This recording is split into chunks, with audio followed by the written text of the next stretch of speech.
पहली गाथा का प्रारंभ हमने किया था, वंदितु सर्व सिद्ध है। तो सिद्ध कितने हैं? अनंत है, तो उनको वंदना करके, ठीक है, वंदितु। और वंदना क्यों होती है? क्योंकि वो ध्रुव है। नहीं, उसका प्रयोजन क्या है? वंदे तद्गुण लब्ध है। वंदना क्यों की जाती है? कि उन्हीं के जैसे गुणों की प्राप्ति के लिए वंदना की जाती है। तो इस समय सार की पहली गाथा है। पहली गाथा के पूर्वार्ध में इन्होंने क्या किया? इष्ट देव को स्मरण किया, मंगलाचरण हो गया। वंदितु सर्व सिद्ध है, ठीक है। कैसे हैं वो सिद्ध? माने किस दशा को प्राप्त हैं?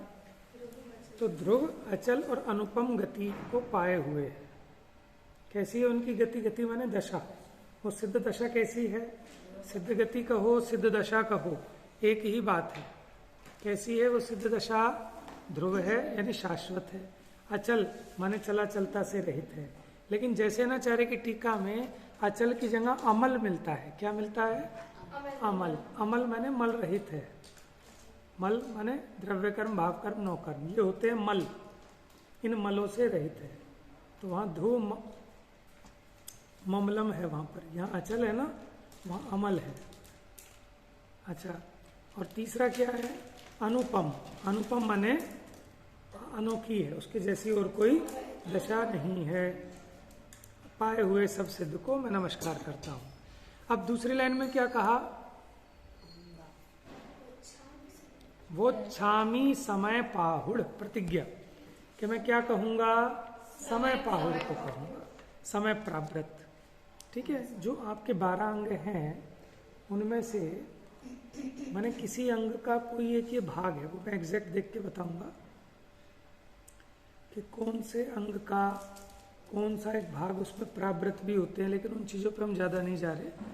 तो यानी द्वादशांग में से ही कोई एक ये अंश था समय प्रावृत नाम का। जैसे कर्म प्रावृत है, एक महाकर्म प्रकृति है, उस पर से रचना हुई षटखंडागम की। ऐसे ही एक समय प्रावृत नाम का एक अंग विशेष भी है, माने अंगों का कोई एक सूक्ष्म भेद। उसका ज्ञान कुंदकुंद आचार्य को आचार्य परंपरा से प्राप्त हुआ था। यद्यपि इनके समय में अंगों का ज्ञान तो शेष नहीं बचा था, ठीक है, लेकिन उसका कुछ भाव, कुछ रहस्य गुरु परंपरा से प्राप्त था। तो उस पर से समय प्रावृत की रचना हुई। और फिर कहते हैं कहाँ से लिखूंगा? कि अपने ज्ञान से, अपनी अनुभूति से। कि नहीं, आप अगर अपनी अनुभूति से लिखोगे तो आप तो छदमस्त हो, आपको तो केवल ज्ञान है नहीं। फिर ये कैसे प्रमाणित होगा कि जो आप अपनी अनुभूति से कह रहे हो वो सही है कि गलत है? ये बात बड़ी इंपॉर्टेंट है, समझना जरा ध्यान से। आप लोग एक अपनी एक अलग चटाई रख लिया करो ना बैठने के लिए, ठंड हो गई है ना। ये 2-4 आसन टाइप रख लो, छोटे आसन भी पड़े होंगे ना यहाँ। सुनो तो क्या कह रहे हैं, ये इंपॉर्टेंट पॉइंट है कि अगर कोई ये कहे कि कुंदकुंद आचार्य ने अपने अनुभव से लिखा है ये समय सार ग्रंथ, ठीक है, अगर कोई एकांत ऐसा माने तो वो बात ठीक नहीं है। क्यों? कि अगर अपने अनुभव से लिखेंगे तो कुंदकुंद आचार्य तो छदमस्त हैं, माने केवल ज्ञानी तो वो है नहीं। और सर्वज्ञ के वचन प्रमाणिक होते हैं। किसके? जो सब कुछ जानते हैं, ठीक है। अच्छा, हाँ, अनुभव से लिखो, लेकिन भगवान ने जो कहा उसी को अनुभव कर करके लिखो, ये तो बात ठीक है। इसीलिए देखो यहाँ क्या लिखा? वो छामी समय पाहुड़ मृणमो सुध केवली भणिदम।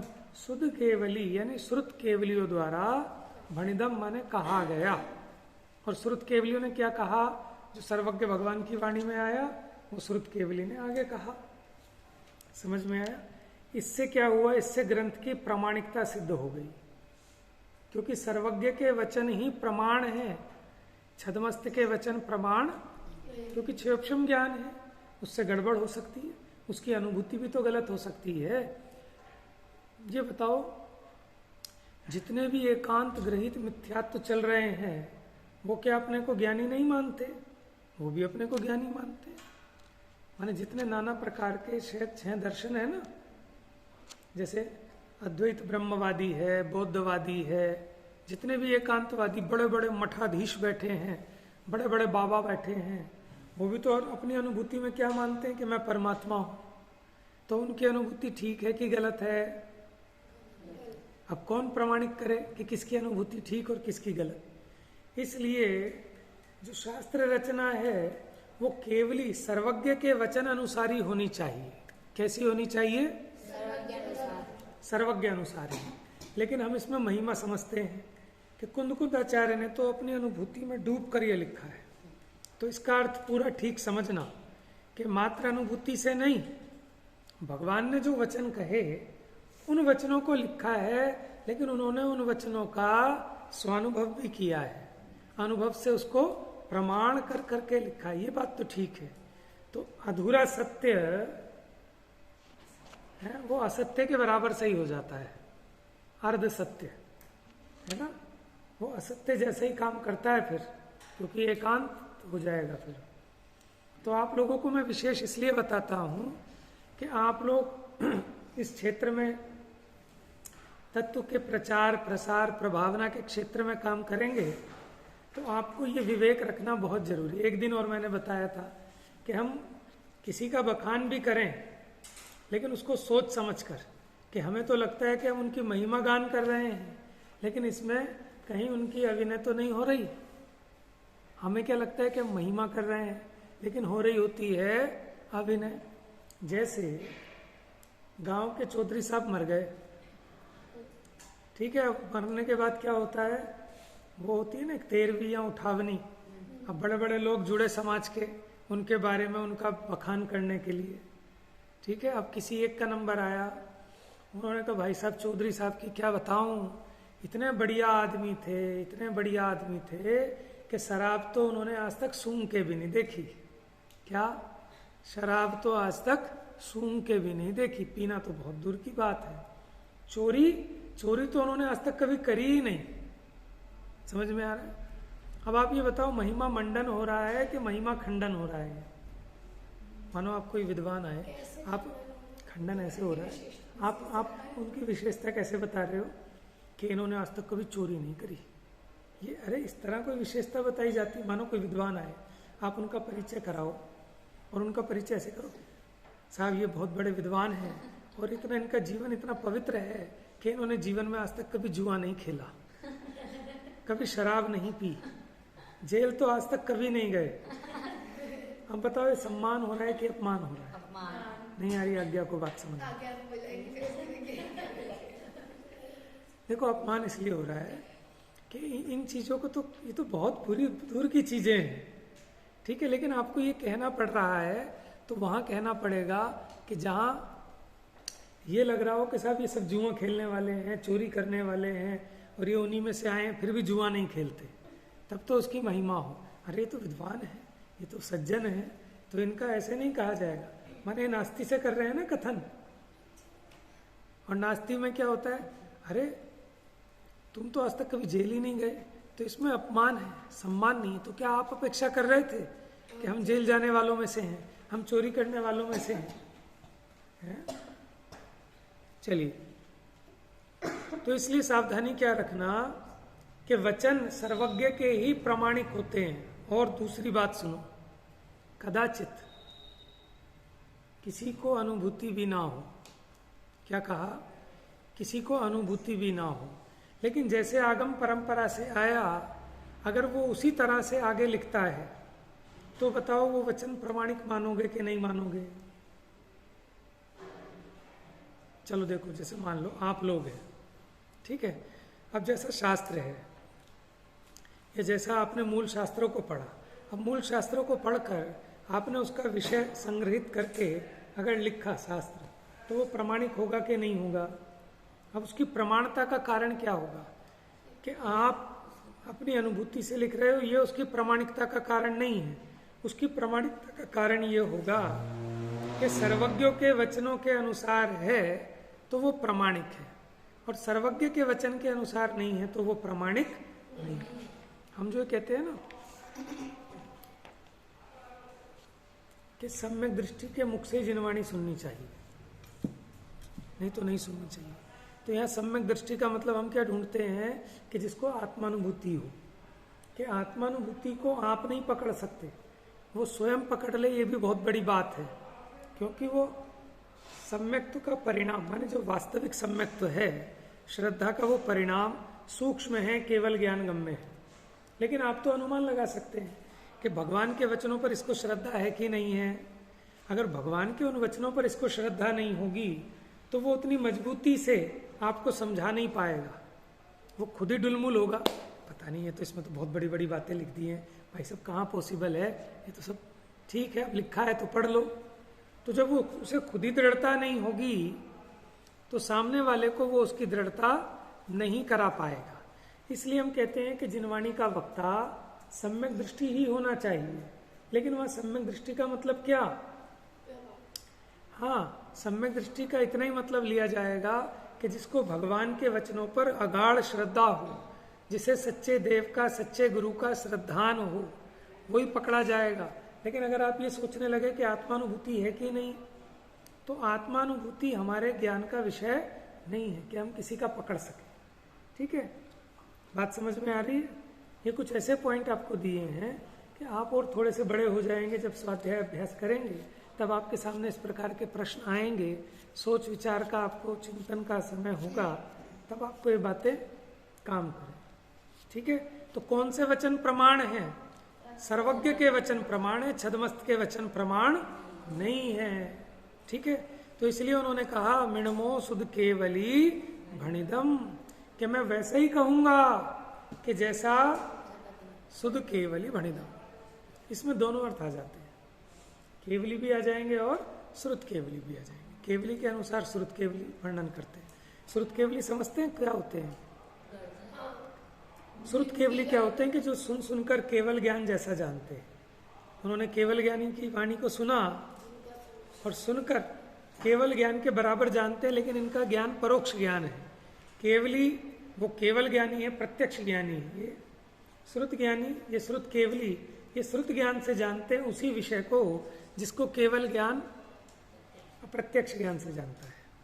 अब इसकी टीका, ठीक है, केवली का समझ नहीं लगता ना, गंधकुटी लगती है। गंधकुटी तो केवली की, उसका अपने तीर्थंकर की भी है। गंधकुटी क्या होती है? देखो, समवशरण तो एक बहुत बड़ी रचना है। उसमें जो एक आठवीं भूमि होती है, आठवीं भूमि होती है ना, श्रीमंडप भूमि, उसमें 3 पीठ के ऊपर भगवान विराजमान होते हैं। ये जो 3 पीठ है, समझ रहे हो, और उसमें जिसमें 12 सभाएं हैं, इसी को गंधकुटी कहते हैं। गंधकुटी तो इनकी भी है, लेकिन गंधकुटी क्या होता है कि वो समोशरण का छोटा रूप है। समोशरण में तो 8 भूमियां हैं, इतना विस्तार है। सामान्य केवलियों का उतना विस्तार नहीं होता, लेकिन उनकी भी सभा तो होती है ना, हर वक्ता की होती है गंधकुटी। तो ऐसे नहीं, जैसे उनको गौतम स्वामी को सुनकर हुआ था, गौतम स्वामी, तो जब उनको केवल ज्ञान होने के बाद उनका भी तो वो हुआ होगा ना। हाँ, बिल्कुल हुआ होगा, खिरी होगी। हाँ, तो समोशरण तो तीर्थंकर का ही इतना पुण्य का उदय है कि इतने विशाल समोशरण की रचना हो। बाकियों के समोशरण की रचना नहीं होती, लेकिन जिनका उपदेश होता है उनकी कोई धर्म सभा तो होगी ना। उनकी जो धर्म सभा है उसी को गंधकुटी कहते हैं। समझ में है? माने कोई भी वक्ता प्रवचन करे तो उसकी एक धर्म सभा होती है ना। समझ में आया ना? धर्म सभा माने जैसे हमारी आपकी धर्म सभा है, लेकिन उस धर्म सभा में क्या होती है कि ऐसी वो भी 3 पीठ होती हैं, उस पर वो ऊपर विराजमान होते हैं, वो सब होता है उनका भी। ठीक है,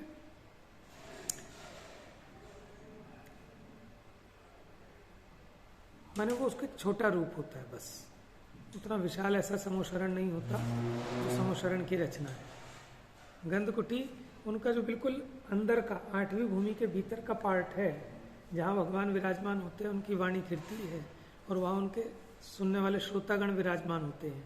उतनी व्यवस्था तो होगी सब जगह। कितने होते हैं? कितने होते, कितने भी हो सकते हैं, ऐसा कोई नियम थोड़ी है। लास्ट पंचम काल की स्टार्टिंग में हाँ, वो एक अलग बात है कि कितने कितने, वो तो बताया भगवान महावीर स्वामी के मोक्ष जाने के पश्चात कितने श्रुत केवली हुए, कितने केवली हुए, कितने, है ना, वो सब गिनती मिल जाएंगे आपको। रत्नकरण श्रावकाचार्य में जो 16 कारण भावनाएं हैं उसके भीतर शायद अरहत भक्ति भावना है कि प्रवचन भक्ति भावना है, उसमें सबका वर्णन है। चलिए अब अपने विषय पे आते हैं। ठीक है, इसकी टीका थोड़ी कठिन है, लेकिन घबराना नहीं। कठिन किस लिए लगती है? क्योंकि ये सेंटेंस बहुत लॉन्ग है। कई बार तो 8-8 लाइन में जाके एक सेंटेंस कंप्लीट होता है। समझ में आया? कहीं कहीं जगह ऐसा होगा 1.5 पेज तक सेंटेंस नहीं टूटेगा। नहीं नहीं, सिर्फ कुछ एक दो इम्पोर्टेंट, देखो मंगलाचरण की तो इम्पोर्टेंट है, पढ़ लो। सिर्फ आपको क्या है कि खुद पढ़ना आ जाएगा। ठीक है, जब सीख ही रहे हैं तो खुद पढ़ना आ जाए। निकालिए पेज नंबर 6।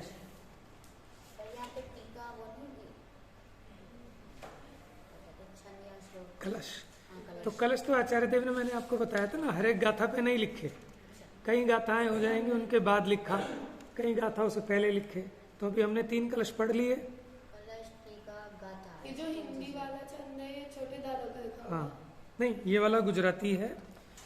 ये एक्चुअल में मैं बता रहा हूँ, ये उनकी नहीं है। उन्होंने जो छापी है ना, वो अपने ग्रंथों में छापी है। उन्होंने जो अपना एक अलग लिखी है ना, ज्ञायक भाव प्रबोधनी टीका, डॉक्टर हुकमचंद भारिल जी ने एक अलग से टीका लिखी है। इसी पे लिखा ज्ञायक भाव प्रबोधनी। तो शॉर्ट में ले लेकर सार लिखा है उसका। ठीक है, तो उसमें उन्होंने अपने पद्यानुवाद लिखे हैं। ये तो गुजराती लिखी थी हिम्मत भाई जेठालाल शाह ने, गुजराती में अनुवाद था हिंदी का, उसका अब ये हिंदी अनुवाद कर दिया गुजराती का। नहीं लिखा तो वो भी तो छदमस्त है। कौन? हिंदी वाला ने। हाँ, तो उन्होंने अपने घर से थोड़ी लिखा। वो ये थोड़ी कह रहे हैं कि मैं अपने से लिख रहा हूँ अनुभूति से। वो तो जो संस्कृत में था, प्राकृत में था, सिर्फ उसको हिंदी में रूपांतरण किया है। ठीक है, अब तैयार हो जाइए आप। पेज नंबर 6, 10 मिनट शेष बचे हैं।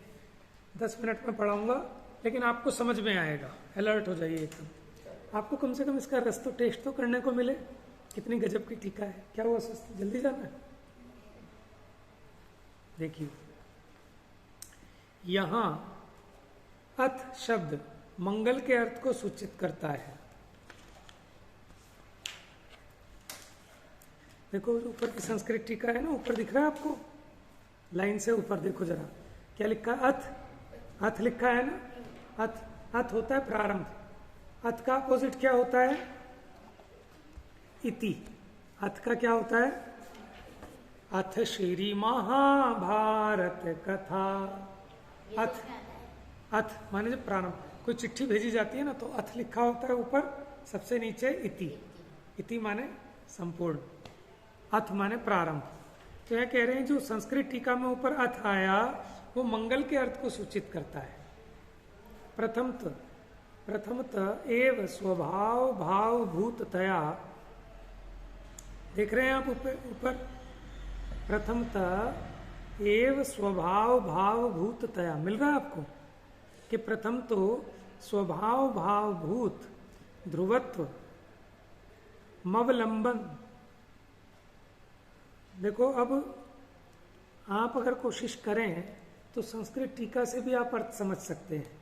ज्यादा ज्ञान नहीं चाहिए, सामान्य सामान्य सा चाहिए। तो जब आप नीचे हिंदी की और ऊपर संस्कृत से मिला मिला के पढ़ेंगे तो आपको उसका भाव भाषित होगा। देखो अभी नीचे देखो हिंदी टीका, यहाँ संस्कृत टीका में अथ शब्द मंगल के अर्थ को सूचित करता है। ग्रंथ के प्रारंभ में सर्व सिद्धों को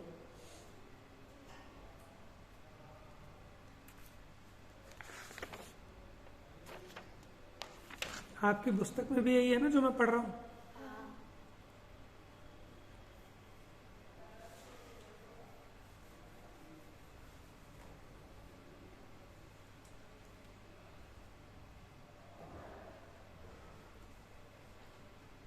हाँ, वो कितना लंबा सेंटेंस है। ऊपर देखो संस्कृत में एक बार देखें, देखो अथ प्रथमता एव, देख रहे हैं आप ऊपर, स्वभाव भूततया ध्रुवत्व मवलंब माना मनादि भावांतर पर परिवृत्ति विश्रांति वशेषानाचलत्व मुपगता मखिलोपमान विलक्षण अद्भुत महात्म महात्मत्वेना मानोपम्य यानी अनुपम्य मपवर्ग संज्ञकाम गति मापन्नान भगवतः सर्व सिद्धांत सिद्धत्वेन साध्यस्यात्मनः प्रतिच्छन्द स्थानीयान भाव द्रव्यस्त्वाभ्याम स्वात्मनि परात्मनि च निधाया नादि निधन श्रुत प्रकाशित तत्वेन निखिलार्थ सार्थ साक्षात्कारी केवली प्रणीतत्वेन श्रुत केवल भी स्वयं अनुभवादि भी रही स्वयं अनुभव भी रभि हितत्वेन च प्रमाणता मुपगतस्यास्य समय प्रकाशकस्य प्राभृता होयस्यार्हत प्रवचन अव्यवस्य स्वपरियोरनादि मोह प्रहणाय भाव वाचा द्रव्य वाचा च परिभाषण मुपक्रप्यते। ये सेंटेंस यहाँ कंप्लीट हुआ है। हाँ हाँ, वो अथ से प्रारंभ करके यहाँ एक सेंटेंस कंप्लीट हुआ है। अब देखो उसका हिंदी अनुवाद नीचे किया, ये इसमें सारी बात आ गई। अब वो नीचे कहेंगे, लेकिन नीचे की सेटिंग ना ऐसे नहीं बनेगी कि जैसे पहली लाइन कही वो यहाँ पहली लाइन कहे, तो उनको ढूंढना पड़ेगा ना कि कर्ता कर्म क्रिया विशेषण बहुत हैं इसमें, तो उस हिसाब से लिखा। देखो हिंदी टीका, ग्रंथ के प्रारंभ में, अथ माने प्रारंभ, सर्व सिद्धों को, सर्व सिद्धे कहा था ना, है बेटा, सर्व सिद्धे कहा था, यानी सर्व सिद्धों को। हमारे यहाँ ऐसा नहीं कि एक ईश्वर है, वो कहते सबका मालिक एक, हम कहते हैं कि भगवान अनंत है। तो सर्व सिद्धों को भाव और द्रव्य स्तुति से, अंडरलाइन कर लो, भाव और द्रव्य स्तुति से। स्तुति का मतलब समझते हैं ना आप, क्या होती है स्तुति? कि उनका बहुमान, उनके प्रति जो उनका गुणगान, ये सब स्तुति है। अब स्तुति दो तरह से, भाव स्तुति और द्रव्य स्तुति होती है, जो वचन से और काया से की जाती है। ये क्या होती है? द्रव्य स्तुति। और जो मन से की जाती है वो होती है भाव स्तुति। अभी ऐसे ही सामान्य अर्थ लेना, हम इसमें और गहरा अर्थ भी निकाल सकते हैं। तो भाव स्तुति माने क्या? मन से, मन में जो बहुमान है भगवान के प्रति, वो भाव स्तुति। और हमने हाथ जोड़े और नमोस्तु अथवा जय हो, ये वचन से की गई स्तुति। और ऐसे जो किया, ये काया से की गई स्तुति। तो काया और वचन पुद्गल हैं, इसलिए उससे होने वाली स्तुति को क्या कहा? द्रव्य स्तुति। पुद्गल है ना वचन और काया, तो इससे होने वाली स्तुति को क्या कहा? और मन से होने वाली स्तुति को भाव स्तुति। तो भाव और द्रव्य स्तुति से अपने आत्मा में तथा पर के आत्मा में स्थापित करके किसको स्थापित किया? सिद्धों को। किसको? कैसे स्थापित किया? भाव और द्रव्य स्तुति से। कैसे स्थापित किया? भाव और द्रव्य स्तुति। जैसे भगवान को वेदी में विराजमान करते हैं ना, कैसे करते हैं? माने स्तुति, भगवान का बहुमान गान करते हुए, धन्य धन्य आज घड़ी कैसी सुखकार। समझ में? द्रव्य स्तुति हो गई। अगर वहां मन भी लग रहा है तो भाव स्तुति हो गई। जैसे भगवान को वेदी में विराजमान करते हैं, उसी प्रकार सब सिद्धों को कहाँ विराजमान कर रहे हो? ज्ञानम अदिति सिद्धों को कहाँ विराजमान करना है? हे स्वामी अत्रो अत्रो अत्रो तिष्ठो तिष्ठो तिष्ठो अत्र मम सन्निहितो, कि मेरे समीप, मेरे हृदय में, मेरे मन मंदिर में आन। यहाँ सिद्ध भगवान को विराजमान कर रहे हैं कहाँ? अपने आत्मा में। तो अपने और पर के आत्मा में स्थापित करके, ठीक है, स्थापित करके। स्थापित करके माने क्या? देखो, स्थापित करने का मतलब ये है कि हम भी उनकी श्रद्धा कर रहे हैं और हम ये मान रहे हैं कि आप भी उनकी श्रद्धा करते हैं। दूसरा, हमको भी उपादेय वो सिद्ध दशा है और आपको भी उपादेय वो सिद्ध दशा है। जैसे सिद्ध कार्य रूप से प्रकट हुए, कार्य परमात्मा है, ऐसे ही कारण परमात्मा मेरे आत्मा में भी और आप सबके आत्मा में भी विद्यमान है। माने वैसे सिद्ध बनने की सामर्थ्य अपने में भी है और सभी जीवों में है। माने अगर द्रव्य दृष्टि से देखें तो सभी आत्मा कैसे हैं? सिद्ध समान है। कैसे हैं?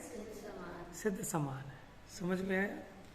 तो यहां क्या किया? स्थापना की। कैसे स्थापना की? द्रव्य और भाव स्तुति से अपने और पर के आत्मा में स्थापित करके। किसको? सर्व सिद्धों को। माने आपकी शुद्धि हो गई। जैसे स्थापना होती है ना, पंच कल्याणक होता है तो उसमें स्थापना होती है। ये इंद्र है, ठीक है, ये कुबेर है, और 8 दिन तक अब उसको कोई सूतक पातक नहीं लगता। तो ऐसे अपने आत्मा में और पर के आत्मा में सब सिद्धों को स्थापित करके कि हम में भी और आप में भी, सब में हमारा स्वभाव कैसा है? सिद्धों जैसा है। फिर इस समय नामक प्राभृत का, ये जो समय प्राभृत है, इस ग्रंथ का, इस विषय का भाव वचन और द्रव्य वचन से परिभाषण प्रारंभ करते हैं। क्या कहते हैं? कहना प्रारंभ करते हैं। भाव वचन और द्रव्य वचन। तो द्रव्य वचन तो पौद्गलिक हो गए और भाव वचन क्या हो गए? हैं? हाँ, भाव वचन क्या होंगे? भाव वचन क्या होंगे कि अब हम जो वचन बोल रहे हैं उस अपने भाव के अनुरूप बोल रहे हैं। ठीक है, एक तो द्रव्य वचन तो हो गए, खाली खोखले बोल दिया, लेकिन वो बोलने के काल में हमारे भीतर में उस प्रकार का श्रद्धान भी है, भाव भी है। यानी भाव सहित जो हमारी जो क्रिया होगी वचनों की, वो भाव सहित क्रिया होगी। तो भाव वचन और द्रव्य वचन से कहना प्रारंभ करते हैं। इस प्रकार श्री कुंद आचार्य देव कहते हैं। अब देखो, अभी अंडरलाइन कर लो, सबसे इंपॉर्टेंट लाइन है, यही समझानी है मुझे। वे सिद्ध भगवान, लर्न होनी चाहिए, बिल्कुल याद है, बोलो।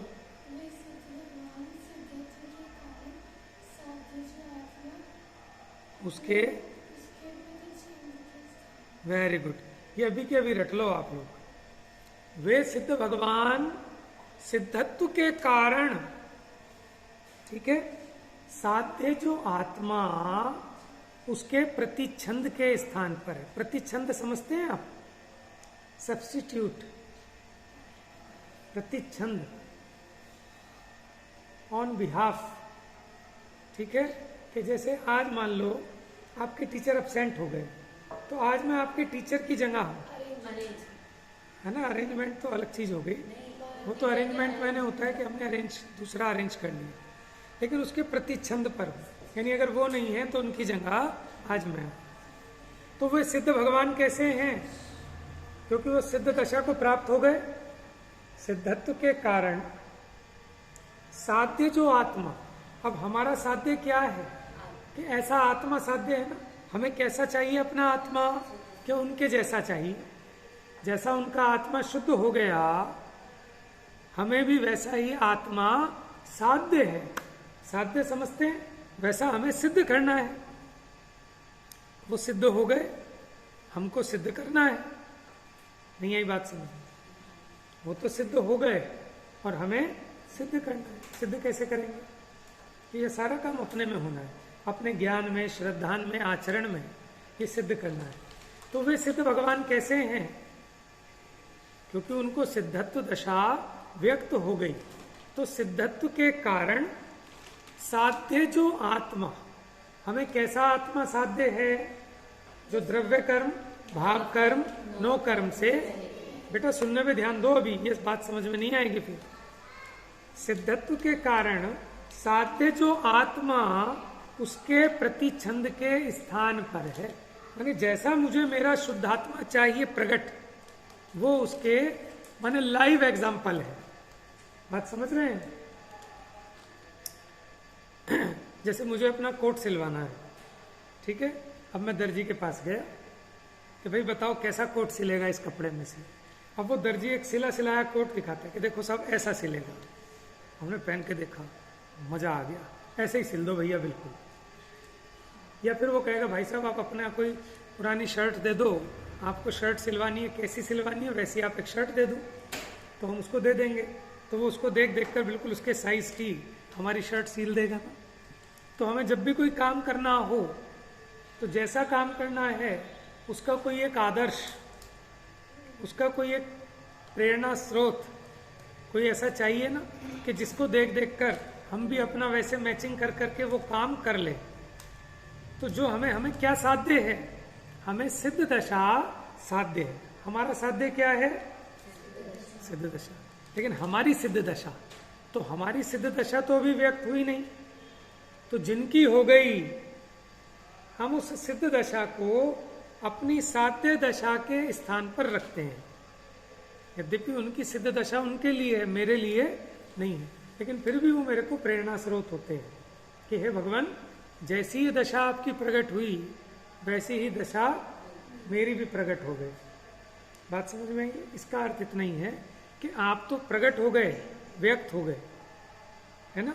और मैंने जो कलम में पढ़ा था ना, भूतकाल प्रभु आपका वह मेरा वर्तमान, अब हम कह रहे हैं वर्तमान जो आपका वो भविष्य मम जान, मुझे भी ऐसा ही अपना स्वरूप प्रकट करना है। तो वे सिद्ध भगवान कैसे हैं? कोमा, सिद्धत्व के कारण कोमा। साध्य जो आत्मा, माने उस सिद्धत्व दशा की सिद्धि किससे हुई? आत्मा से। साध्य जो आत्मा उसके प्रतिछंद के स्थान पर है। कौन? वो सिद्ध भगवान, जिनके स्वरूप का संसारी भव्य जीव चिंतवन करके, किनके? उन सिद्धों के स्वरूप का मैं संसारी भव्य जीव उनके स्वरूप का चिंतवन करके उनके समान अपने स्वरूप को ध्याकर, क्योंकि मुझे ख्याल में आएगा कि मुझे भी एक दिन ऐसा बनना है, तो उनके समान आपने प्रकट कर लिया और मुझे ऐसा स्वरूप प्रकट करना, उनके समान अपने स्वरूप को ध्याकर उन्हीं के समान हो जाते हैं।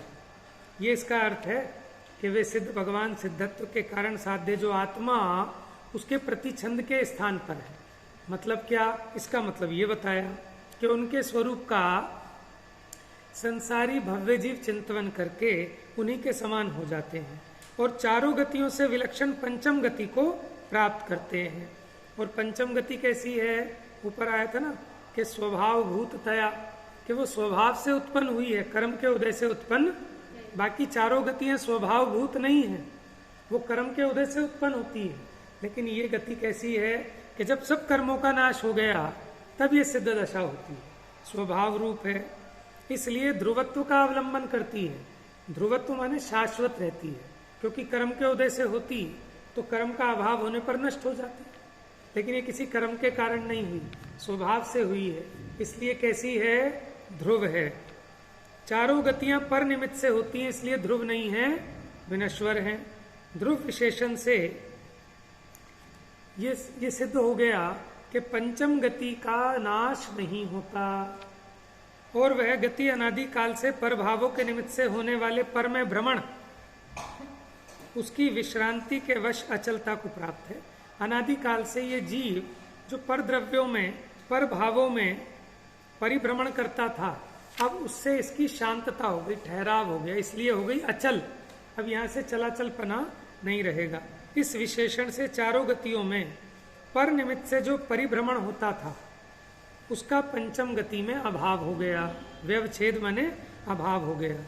और वह जगत में जो समस्त उपमा योग्य पदार्थ है उनसे विलक्षण है, अद्भुत महिमा वाली है, इसलिए वो कैसी? अनुपम है। तीनों विशेषण का अर्थ बता दिया। ध्रुव क्यों है, अचल क्यों है और इसलिए उसे किसी की उपमा नहीं मिल सकती। इस विशेषण से चारों गतियों में जो परस्पर कथनचित समानता पाई जाती है वो उसका पंचम गति में निराकरण हो गया। पंचम गति में वो बात नहीं है जो चारों गतियों में, इसलिए अनुपम है। और उस गति का नाम अपवर्ग है। अपवर्ग क्या होता है? देखो, चार पुरुषार्थ बताया ना, धर्म अर्थ काम मोक्ष। तो जो धर्म अर्थ और काम है उनको त्रिवर्ग कहते हैं, और जो मोक्ष है वो इस वर्ग से बाहर है, इसलिए उसको अपवर्ग कहते हैं, इसलिए इसको अपवर्ग कहा। ऐसी पंचम गति को जो सिद्ध भगवान प्राप्त हुए हैं उन्हें अपने तथा पर के आत्मा में स्थापित करके समय का, समय माने जीव पदार्थ का, समय का प्रकाशक जो प्राभृत नामक अरहंत प्रवचन का अवयव है। मैंने भी बताया था ना आपको, प्राभृत क्या है? अरहंत के प्रवचन का अवयव, उसको प्राभृत कहते हैं। और समय माने जीव नामक पदार्थ। तो जीव नामक पदार्थ का निरूपण करने वाला ऐसे अरहंत भगवान के प्रवचन का जो अवयव अंश है, उसका अनादि काल से उत्पन्न हुए अपने और पर के मोह का नाश करने के लिए मैं परिभाषण करता हूं, माने व्याख्या करता हूं। वह अरहत प्रवचन का अवयव कैसा है? अनादि निधन है, परमागम शब्द ब्रह्म से प्रकाशित होने से, माने वो शब्द ब्रह्म से प्रकाशित है ना, जिनवाणी को कहते हैं शब्द ब्रह्म। सर्व पदार्थों के समूह को साक्षात करने वाली केवली भगवान सर्वज्ञ देव द्वारा प्रणीत होने से, और केवलियों के निकटवर्ती साक्षात सुनने वाले कौन और स्वयं अनुभव करने वाले श्रुत केवली गणधर देवों के द्वारा कथित होने से प्रमाणता को प्राप्त है। अंडरलाइन किया जाए, प्रमाणता को प्राप्त क्यों है? ये जो शब्द ब्रह्म है, ये जो समय प्रावृत है, ये जो जिनवाणी है, ये प्रमाणता को इसलिए प्राप्त है कि केवलियों के निकटवर्ती साक्षात सुनने वाले जो श्रुत केवली उनके द्वारा कथित है, इसलिए ये प्रमाणता को प्राप्त है। ये अन्यवादियों के आगम की भांति अल्प ज्ञानियों की कल्पना मात्र नहीं है कि जिससे अप्रमाण हो। ठीक है, हमारी टीका हो गई। बस इसमें एक बात और समझ लो, नेक्स्ट पेज पे जो जयचंद जी छाबड़ा साहब का भावार्थ है, लास्ट लाइन, पेज नंबर 7 सबसे नीचे। इस ग्रंथ के अभिधेय संबंध और प्रयोजन तो प्रकट ही है। ये क्या है? अभिधेय। अभिधेय मैंने होता है जो कहने योग्य, आप क्या कहना चाहते हो, वो कहलाता है अभिधेय। संबंध और प्रयोजन तो प्रकट ही है। देखो, शुद्ध आत्मा का स्वरूप अभिधेय है, अंडरलाइन कर लो कि इसमें क्या कहना है। अभिधेय क्या है, माने आप क्या कहना चाहते हो, आपका अभिप्राय क्या है इसमें। तो अभिधेय क्या है? शुद्ध आत्मा का स्वरूप, वो कहने योग्य है। उसके वाचक इस ग्रंथों में जो शब्द हैं उनका और शुद्धात्मा का कैसा संबंध है? वाच्य वाचक, माने वो शुद्धात्मा का स्वरूप वाच्य है और ये शब्द उसके वाचक है, ऐसा ये संबंध हो गया, वाच्य वाचक। और तीसरा क्या है? प्रयोजन। प्रयोजन क्या है? शुद्धात्मा के स्वरूप की प्राप्ति, माने मैं भी शुद्ध हो जाऊं। शुद्धात्मा का स्वरूप कहना ये अभिधेय है। ठीक है, उस शब्दों में और वो जो स्वरूप आपको बताना है उसमें वाच्य वाचक संबंध है। और प्रयोजन क्या है? कि ऐसा शुद्ध स्वरूप मुझको प्रकट हो, मुझको प्राप्त हो, ये प्रयोजन है। अंडरलाइन कर लेना कि इस ग्रंथ का अभिधेय, संबंध और प्रयोजन क्या है। इस प्रकार पहली गाथा पूरी। जावाणी अनंत धर्मणस्तत्वम् अनेकांतमयी मूर्ते नित्यमेव प्रकाश